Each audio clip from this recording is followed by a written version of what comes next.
नमस्कार, मैं हूँ लीला। स्वागत है आपका हमारे चैनल में। आज का विषय है पशुपति व्रत कथा। अब शुरू करते हैं। एक समय की बात है कि किसी नगर में एक साहूकार रहता था। उसके घर में धन की कोई कमी नहीं थी, लेकिन उसकी कोई संतान नहीं थी। इस कारण वह बहुत ही दुखी रहता था। पुत्र की प्राप्ति के लिए वह प्रत्येक सोमवार व्रत रखता था और पूरी श्रद्धा के साथ शिव मंदिर जाकर भगवान शिव जी और माँ पार्वती जी की पूजा करता था। उसकी भक्ति को देखकर एक दिन माँ पार्वती प्रसन्न हो गई और भगवान शिव से उस साहूकार की मनोकामना पूर्ण करने का आग्रह किया।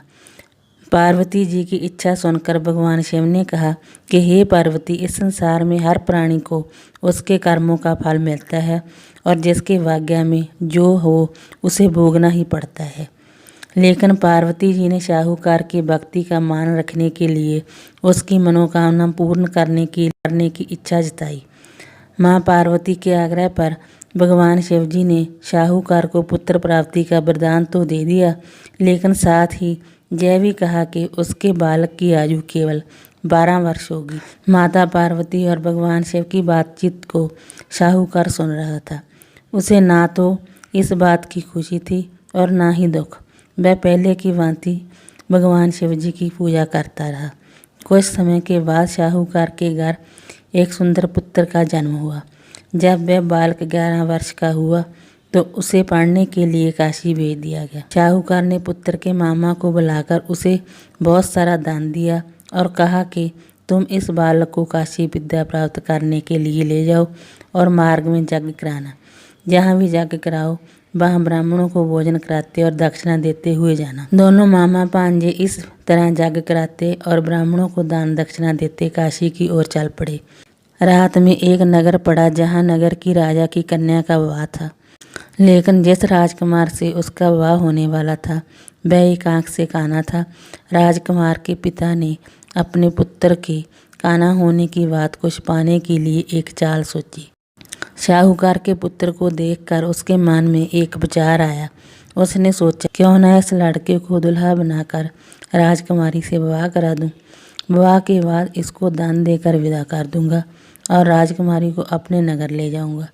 लड़के को दूल्हे के वस्त्र पहनाकर राजकुमारी से विवाह कर दिया गया, लेकिन साहूकार का पुत्र ईमानदार था। उसे यह बात न्यायसंगत नहीं लगी। उसने अवसर पाकर राजकुमारी की चुनरी के पल्ले पर लिखा कि तुम्हारा विवाह तो मेरे साथ हुआ है, लेकिन जिस राजकुमार के संग तुम्हें भेजा जाएगा वह एक आंख से काना है। मैं तो काशी पढ़ने जा रहा हूँ। जब राजकुमारी ने चुनरी पर लिखी बातें पढ़ी तो उसने अपने माता पिता को यह बात बताई। राजा ने अपनी पुत्री को विदा नहीं किया, जिससे रात वापस चली गई। दूसरी ओर साहूकार का लड़का और उसका मामा काशी पहुंचे और वहां जाकर उन्होंने यज्ञ किया। जिस दिन लड़के की आयु 12 साल की हुई उसी दिन यज्ञ रखा गया। लड़के ने अपने मामा से कहा कि मेरी तबीयत कुछ ठीक नहीं है। मामा ने कहा कि तुम अंदर जाकर सो जाओ। शिव जी के वरदान अनुसार कुछ ही देर में उस बालक के प्राण निकल गए। मृत भांजे को देखकर उसके मामा ने विलाप शुरू किया।